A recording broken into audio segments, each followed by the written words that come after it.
Full meals ಇದು ಲಿಖಿತ್ ಶೆಟ್ಟಿ, ಖುಷಿ ರವಿ ಹಾಗೆ ತೇಜಸ್ವಿ ವರ್ಮಾ ಅವರು ಆ್ಯಕ್ಟ್ ಮಾಡಿರುವಂಥ ಚಿತ್ರ. ಇನ್ನು ನನಗೆ ಗೊತ್ತಿರೋ ಹಾಗೆ ನಾನು ಫಸ್ಟ್ ಟೈಮ್ ಅನಿಸುತ್ತೆ ಒಂದು ಸಿನಿಮಾನ ಬೇಗ ನೋಡಿ ಬೇಗ ರಿವ್ಯೂ ಮಾಡ್ತಿರೋದು. ಇನ್ನು ಸಿನಿಮಾ ಹೇಗುಂಟು, ಸಿನಿಮಾದಲ್ಲಿ ನನಗೇನು ಇಷ್ಟ ಆಯಿತು ಏನೆಲ್ಲ ಕಷ್ಟ ಆಯಿತು ಅಂತ ಕಂಪ್ಲೀಟಾಗಿ ಈ ವಿಡಿಯೋದಲ್ಲಿ ನೋಡುವ. ಸಿನಿಮಾದ ಒಂದೇನು ವಿಷಯಕ್ಕೆ ಬರೋದಾದರೆ, ಸಿನಿಮಾದ ಹೀರೋ ಆದ ಲಕ್ಕಿಗೆ ಅವನ ಲೈಫ್ನಲ್ಲಿ ಲಕ್ ಅನ್ನೋದೇ ಇರೋದಿಲ್ಲ. ಅಂದರೆ ಅವನ ಲೈಫಲ್ಲಿ ಈಗ ಸ್ಟ್ರಗಲಿಂಗ್ ಎಂಬ ಫೇಸ್ನಲ್ಲಿ ಇರ್ತಾನೆ. ಸೊ ಹೀಗಿರುವಾಗ ಅವನಿಗೆ ಒಂದು ಪ್ರೀ ವೆಡ್ಡಿಂಗ್ ಶೂಟ್ ಮಾಡೋಕ್ಕೆ ಅವಕಾಶ ಸಿಗುತ್ತೆ. ಆ್ಯಂಡ್ ಇದು ಅವನಿಗೆ ತುಂಬ ಇಂಪಾರ್ಟೆಂಟ್ ಆಗಿರುತ್ತೆ.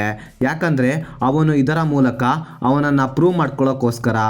ಸೊ ಈ ಪ್ರೋಸೆಸ್ನಲ್ಲಿ ಯಾರೆಲ್ಲ ಬರ್ತಾರೆ, ಹಾಗೆ ಇವನು ಯಾರನ್ನೆಲ್ಲ ಮೀಟ್ ಮಾಡ್ತಾನೆ, ಹಾಗೆ ಇವರಿಂದ ಇವನ ಲೈಫ್ನಲ್ಲಿ ಏನೆಲ್ಲ ಚೇಂಜಸ್ ಆಗುತ್ತೆ ಅನ್ನೋದನ್ನು ನೀವು ಸಿನಿಮಾ ನೋಡೇ ತಿಳ್ಕೊಬೇಕು.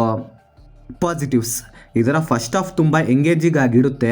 ಕಂಪೇರಿಟಿವ್ಲಿ ಸೆಕೆಂಡ್ ಹಾಫ್ಗಿಂತ ತುಂಬ ಎಂಟರ್ಟೈನಿಂಗ್ ಆಗಿತ್ತು ಅಂತೀನಿ. ಹಾಗೆ ಸಿನಿಮಾದಲ್ಲಿ ಬರುವಂಥ ಕ್ಯಾರೆಕ್ಟರ್ ರೈಟಿಂಗ್ ಹಾಗೆ ಕ್ಯಾರೆಕ್ಟರ್ ಡೆವಲಪ್ಮೆಂಟ್ ತುಂಬ ಚೆನ್ನಾಗಿತ್ತು. ಹಾಗೆ ಆ ಕ್ಯಾರೆಕ್ಟರ್ಸ್ಗಳಿಗೆ ಅವರು ಬರೆದುಕೊಂಡಿರುವಂಥ ಡೈಲಾಗ್ಸ್ಗಳು ತುಂಬ ಮೀನಿಂಗ್ಫುಲ್ ಆಗಿತ್ತು ಅಂತೀನಿ. ಇನ್ನು ಸಿನಿಮಾದಲ್ಲಿ ಕಾಮಿಡಿ ಏನೋ ಇದೆ, ಆದರೆ ಅದರಲ್ಲಿ ಎಲ್ಲವೂ ಕೂಡ ನಗು ತರಿಸೋ ರೀತಿ ಇರಲಿಲ್ಲ. ಕೆಲವೊಂದು ನಗು ತರಿಸಿದ್ರೆ ಇನ್ನು ಕೆಲವು ಓವರ್ ರೇಟೆಡ್ ಅನಿಸ್ತು. ಸಿನಿಮಾದಲ್ಲಿ ಮಿಡಲ್ ಕ್ಲಾಸ್ ಲೈಫ್ನ ತುಂಬ ರಿಯಲಿಸ್ಟಿಕ್ ಆಗಿ ತೋರಿಸಿದ್ದಾರೆ. ಸಿನಿಮಾದಲ್ಲಿ ನನಗೆ ಮೇಯ್ನಾಗಿ ಇಷ್ಟವಾಗಿದ್ದೆ ಈ ಪೋರ್ಷನ್ಸ್ ಕಣ್ರಿ. ಇನ್ನು ಸಿನಿಮಾದಲ್ಲಿ ಇರುವಂಥ ಬ್ಯಾಕ್ಗ್ರೌಂಡ್ ಮ್ಯೂಸಿಕ್ ಗುಡ್, ಆದರೆ ಇದರಲ್ಲಿ ಇರುವಂಥ ಸಾಂಗ್ಸ್ಗಳೇ ಯಾಕೋ ಕನೆಕ್ಟ್ ಆಗಿಲ್ಲ ಅಂತೀನಿ. ಬಿಕಾಸ್ ಆಫ್ ಇದರಲ್ಲಿ ಇರುವಂಥ ಲಿರಿಕ್ಸಿಂದ ಕ್ಯಾಚಿಯಾಗಿ ಇರಲಿಲ್ಲ ಅನಿಸ್ತು. ಸಿನಿಮಾದ ಸ್ಕ್ರೀನ್ ಪ್ಲೇ ಹಾಗೆ ಸಿನಿಮಾಟೋಗ್ರಫಿನೂ ಕೂಡ ತುಂಬ ಡೀಸೆಂಟಾಗಿತ್ತು ಅಷ್ಟೇ. ಇನ್ನು ಸಿನಿಮಾದ ಸ್ಕ್ರೀನ್ ಪ್ಲೇ ಹಾಗೆ ಸಿನಿಮಾಟೋಗ್ರಫಿ ಜಸ್ಟ್ ಡೀಸೆಂಟಾಗಿತ್ತು ಅಂತೀನಿ. ಇನ್ನು ಸಿನಿಮಾದ ಪರ್ಫಾರ್ಮೆನ್ಸ್ ವಿಷಯಕ್ಕೆ ಬರೋದಾದರೆ, ಲಿಖಿತ್ ಶೆಟ್ಟಿ ಅವರ ಆ್ಯಕ್ಟಿಂಗ್ ಪರ್ಫಾರ್ಮೆನ್ಸ್ ತುಂಬ ಚೆನ್ನಾಗಿತ್ತು. ಹಾಗೆ ಹೀರೋಯಿನ್ ಆದ ಖುಷಿ ರೈ ಹಾಗೆ ತೇಜಸ್ವಿನಿ ವರ್ಮಾ ಅವರ ಆ್ಯಕ್ಟಿಂಗ್ ಪರ್ಫಾರ್ಮೆನ್ಸ್ ಡೀಸೆಂಟ್ ಅಂತೀನಿ. ಇನ್ನು ರಿಮೈನಿಂಗ್ ಆ್ಯಕ್ಟರ್ಸ್ಗಳ ಪರ್ಫಾರ್ಮೆನ್ಸ್ ಕೂಡ ಓಕೆ, ಪರವಾಗಿಲ್ಲ ಅನಿಸ್ತು.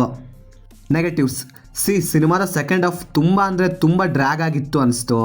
ಯಾಕಂದರೆ ಇಲ್ಲಿ ಬರುವಂಥ ಸೀನ್ಸ್ಗಳು ಹಾಗೆ ಅವುಗಳನ್ನು ಬರ್ಕೊಂಡಿರೋ ರೀತಿ ತುಂಬ ರೊಟೀನ್ ಆಗಿತ್ತು, ಅಷ್ಟೇ ಸಿಂಪಲ್ ಆಗಿತ್ತು ಅನಿಸ್ತು.